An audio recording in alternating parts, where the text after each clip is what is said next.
রাজ্যপাল যে রিপোর্ট দিয়েছেন সেটা সম্পূর্ণভাবে রাজনৈতিক উদ্দেশ্য প্রণোদিত এবং তিনি তার পলিটিক্যাল অ্যাসাইনমেন্ট জনিত কারণে রিপোর্টটা দিয়েছেন।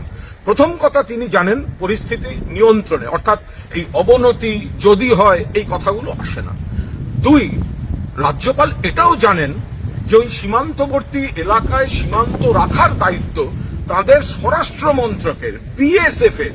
যদি ওপাশ থেকে এপাশে হামলাকারীরা ঢুকে উস্কানি দেয় বা অনুপ্রবেশকারী ঢোকে, এই দায়িত্ব বিএসএফ এর, যেটা দেখেন অমিত শাহ।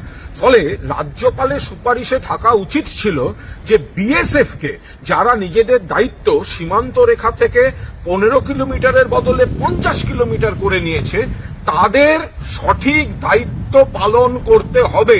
সেই সুপারিশের বদলে তিনি বাংলাকে একটু ইঙ্গিতপূর্ণ কলুষিত, একটু বিজেপিকে খুশি করার মতো একটা সুপারিশের ইঙ্গিত কি ইঙ্গিত, যদি কিন্তু এইসব লাগিয়ে তিনি যেটা করেছেন এটা একটা রাজনৈতিক পত্র, উদ্দেশ্য প্রণোদিতভাবে লেখা।